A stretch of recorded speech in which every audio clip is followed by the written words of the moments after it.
Soleh itu sesungguhnya adalah tujuan dari semua agama.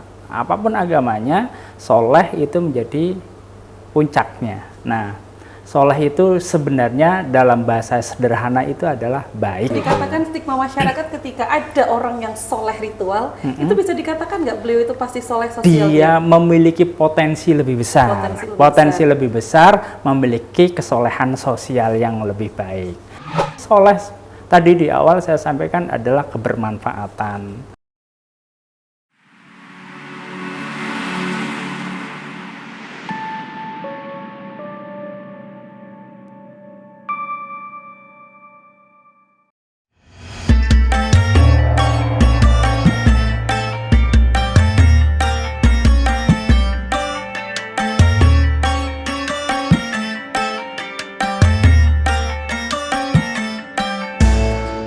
Assalamualaikum warahmatullahi wabarakatuh. Selamat sore Sobat Dakwah dimanapun Anda berada. Pada sore hari ini obrolan Islam inspiratif akan membersamai Sobat Dakwah dimanapun Anda berada sambil menunggu saatnya untuk berbuka puasa.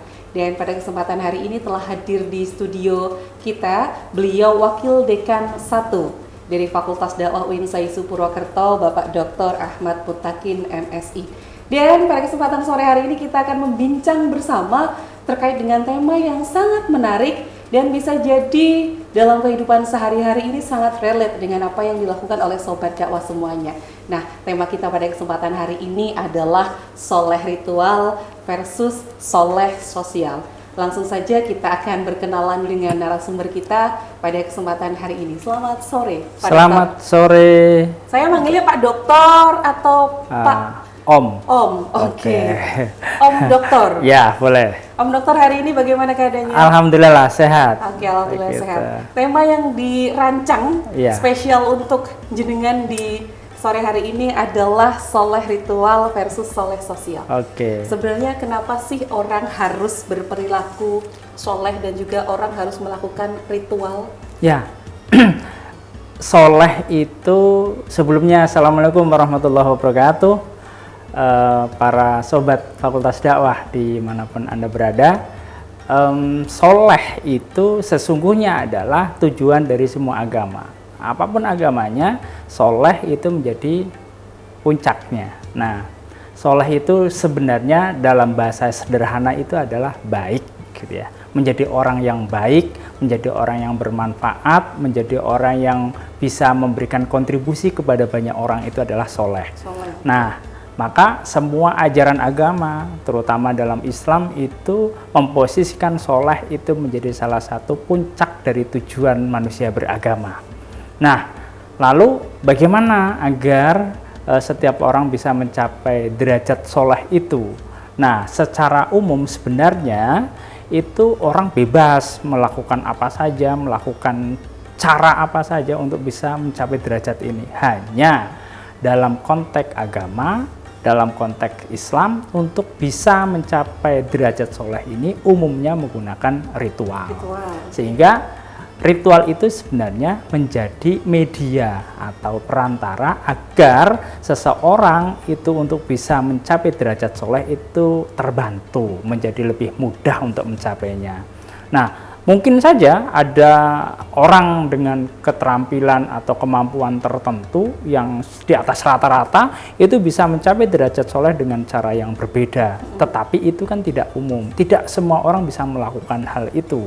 Nah, maka dari itu Islam itu kemudian memberikan pengajaran kepada para pemeluknya bahwa untuk bisa mencapai derajat soleh itu caranya adalah dengan melakukan ritual. Nah, sehingga ritual dalam konteks Islam itu sebagai perantara, sebagai media yang kemudian diajarkan kepada seluruh pemeluknya untuk dilakukan agar ia bisa mencapai derajat soleh. Inti soleh tadi di awal saya sampaikan adalah kebermanfaatan, kemudian kebaikan, kebajikan, terus bisa berkontribusi terhadap orang lain, bisa membantu, dan bisa keberadaannya itu bisa bermakna bagi yang lain. Itu adalah secara sederhana memaknai kata soleh, dan ini menjadi tujuan semua agama dan semua umat manusia di muka bumi ini secara nurani itu memiliki keinginan untuk bisa mencapai derajat soleh. Caranya adalah sederhana dengan melakukan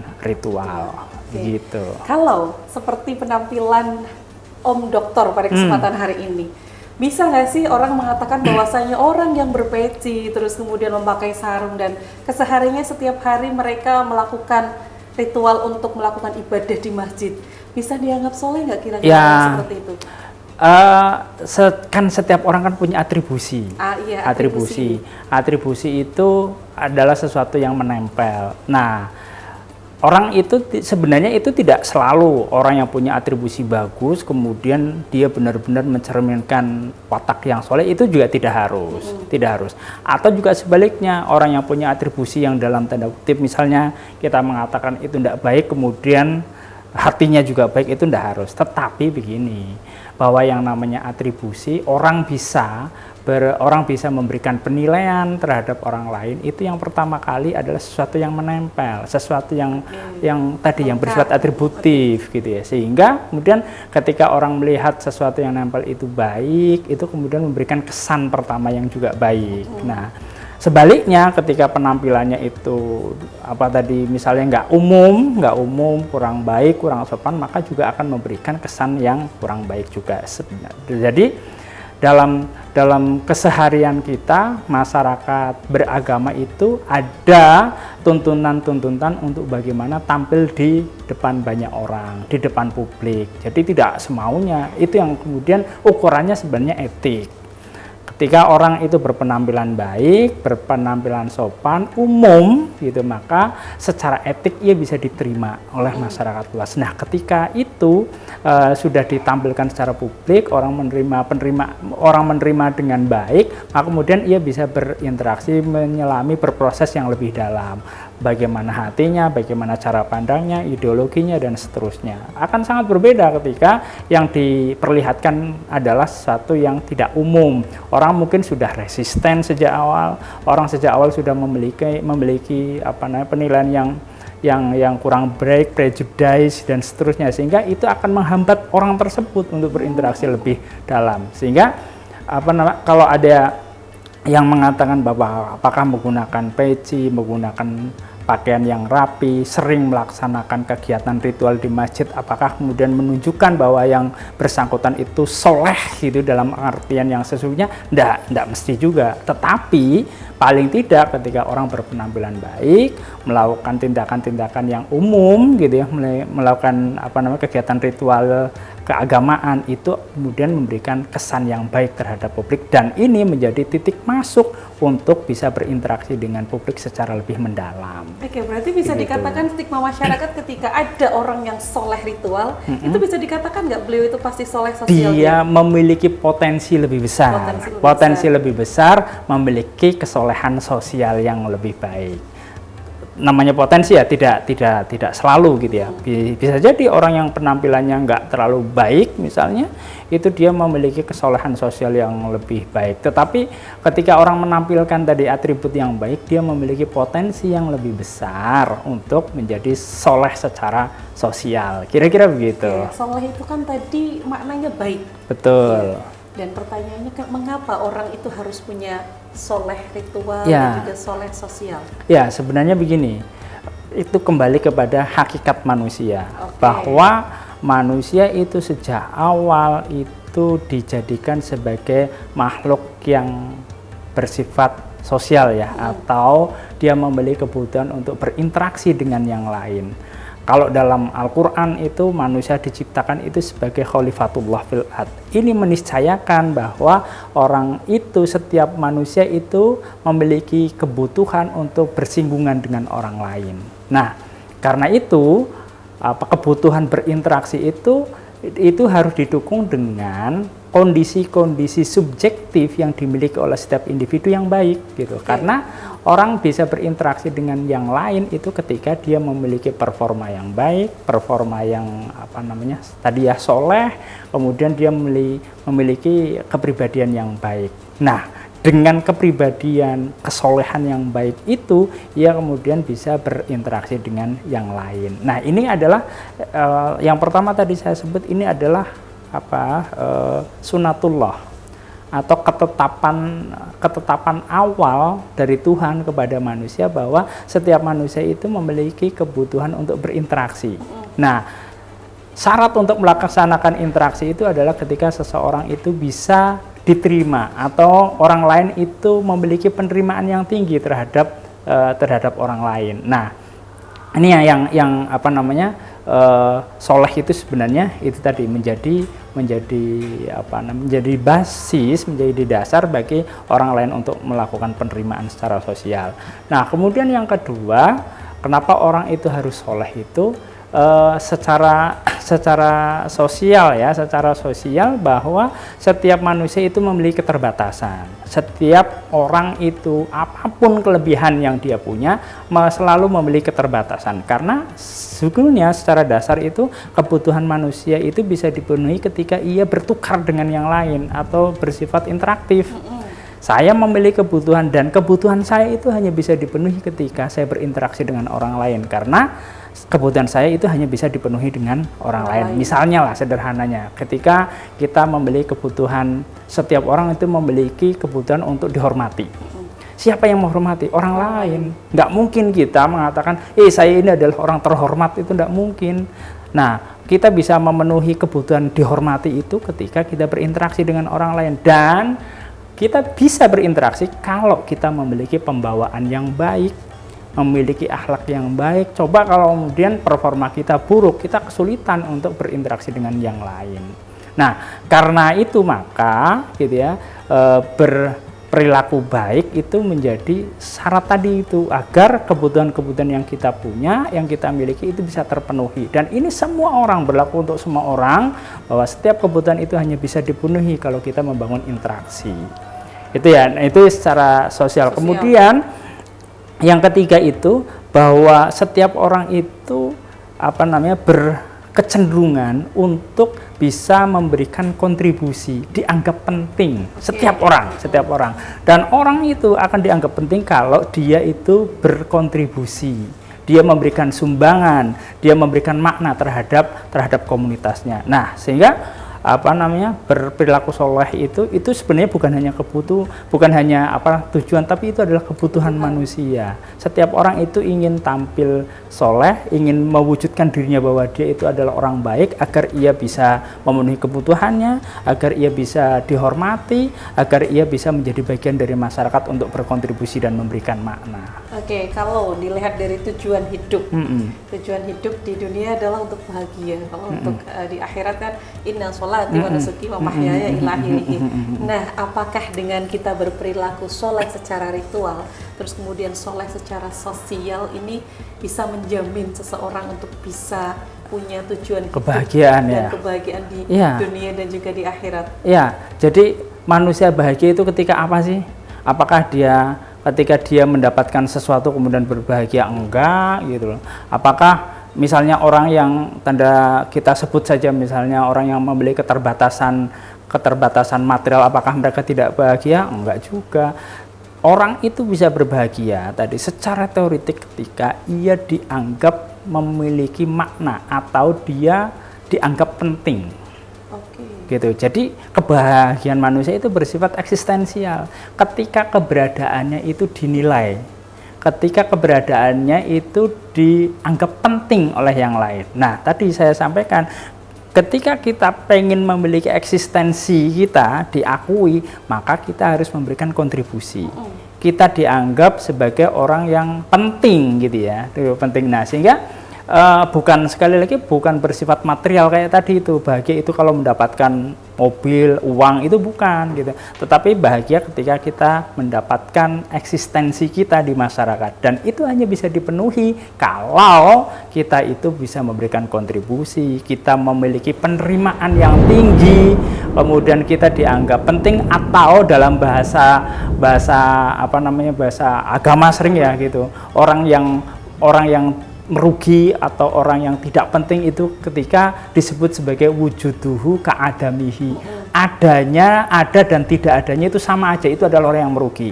Nah, maka kemudian ketika kita pengen menganggap apakah diri kita itu penting atau tidak, ketika ketidakhadiran kita itu dianggap gitu ya, ketidakhadiran kita itu dianggap menjadi sepi, menjadi nggak asik gitu ya, berarti kehadiran kita itu sangat dibutuhkan. Kenapa kok dibutuhkan? Karena ketika kita hadir itu kita berkontribusi, kita bisa memberikan makna, dan kita bisa memberikan nuansa yang indah, yang baik pada komunitas kita. Tapi ketika komunitas kita atau kelompok manusia yang lain itu nganggap bahwa ketika kita tidak hadir suasananya sama saja, berarti kita adalah orang-orang yang sebenarnya itu tidak terlalu dibutuhkan kehadirannya. Nah, itulah ketika kita sudah bisa bisa mewujudkan eksistensi itu, kebahagiaan itu kita dapatkan. Kita menjadi merasa penting, kita dibutuhkan, kita bisa berkontribusi, bisa memberikan makna kepada masyarakat, itu adalah hal yang penting, dan itu membahagiakan manusia.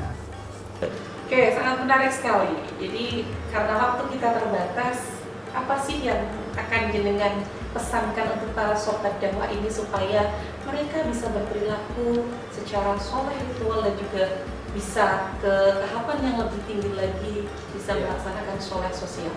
Ya, jadi setiap individu itu memiliki kapasitas masing-masing, punya kelebihan masing-masing. Nah, maka yang penting sebenarnya setiap individu itu bisa memberikan sumbangan atau kontribusi kepada komunitasnya, kepada masyarakatnya, itu sesuai dengan apa yang mereka punya. Tidak harus kemudian menyamai orang lain, misalnya ketika dia berpikir bahwa ada orang lain yang lebih hebat atau yang punya kelebihan tinggi, dia bisa berkontribusi, kemudian mendorong dia untuk melakukan hal yang sama. Enggak, karena sebenarnya manusia itu bersifat sistemik. Yang namanya sistemik itu, kita tidak bisa mengatakan bahwa bagian A atau bagian itu lebih baik daripada bagian B. Ya, kayak mobil deh, kayak mobil itu kita nggak bisa mengatakan bahwa pentil ban itu lebih remeh-temeh ketimbang setir atau bannya, itu enggak. Karena kalau tanpa pentil maka ban itu juga nggak bisa berfungsi. Nah, maka sebenarnya sekecil apapun kontribusi yang kita berikan kepada masyarakat itu sama pentingnya dengan mereka yang misalnya berkontribusi dalam bentuk yang lebih besar itu. Sekali lagi, soal kontribusi itu bukan soal besar atau kecilnya, tetapi ketika kita bisa mengisi salah satu bagian dari kehidupan manusia, kehidupan sosial, itu sebenarnya adalah kontribusi terbesar buat kita. Jadi tidak usah berkecil hati, kemudian minder, masih menganggap bahwa diri kita itu tidak bisa memberikan kontribusi yang besar kepada masyarakat. Tidak, tetapi apa yang kita punya, apa yang kita miliki, itu kemudian kita kontribusikan, dan itu akan menutup kebutuhan-kebutuhan masyarakat. Karena sekali lagi secara teoritik masyarakat itu adalah sebuah sistem yang hanya bisa berjalan, yang hanya bisa sempurna ketika bagian satu dengan yang lain itu saling terhubung dan saling mempengaruhi. Mungkin saat ini kita hanya bisa mengambil peran misalnya taruhlah dalam bentuk pinggiran-pinggiran saat ini, karena memang keterbatasan sumber daya yang kita punya. Tetapi di kemudian hari ketika sumber daya yang kita punya, kapasitas kita bertambah, kita bisa ngambil peran-peran lain di sisi yang lain yang mungkin skalanya jauh lebih besar. Sehingga apapun, jangan pernah berpikir bahwa kita itu belum bisa memberikan sumbangan terhadap masyarakat. Jangan pernah berpikir bahwa sumbangan yang kita berikan pada masyarakat itu bersifat kecil dan tidak bermakna. Semua sumbangan itu bermakna, semua sumbangan itu sangat besar. Yang terpenting adalah kita memiliki keniatan untuk bagaimana membangun masyarakat itu menjadi masyarakat yang produktif, masyarakat yang yang baik, yang ini yang wujud dari tujuan akhir selain kita memiliki kesolehan ritual sebagai cara kita untuk mencapai soleh secara sosial. Jadi percuma kalau orang punya kesolehan ritual tapi kemudian tidak tertransformasikan dalam kesolehan sosial, itu ya menjadi percuma. Dia baik secara agama tetapi tidak baik secara sosial. Saya kira antara agama dan sosial itu bukan dua hal yang terpisahkan, karena orang yang baik secara agama mestinya dia juga baik secara sosial, atau sebaliknya sosial dan keagamaan itu adalah dua hal yang ya dua sisi mata uang lah, nggak kayaknya bertolak belakang, tetapi sebenarnya dua hal itu tidak bisa saling dipisahkan. Orang yang baik secara agama maka ia juga baik secara sosial, orang yang baik secara sosial maka dia juga baik secara agama. Karena tadi untuk bisa mencapai kebaikan itu salah satunya agama mengajarkan untuk bisa menjadi baik itu dengan cara melaksanakan ritual. Itu adalah instrumen atau media yang paling umum bisa kita lakukan sebagai manusia biasa. Oke, terima kasih untuk tema hari ini. Kiranya cukup ya. Oke, terima kasih. Semoga lancar puasanya. Amin, sehat amin, selalu, amin. Dan juga semakin ganteng dan juga semakin jaya gitu ya. Terima kasih, terima kasih, terima kasih sekali pemirsa.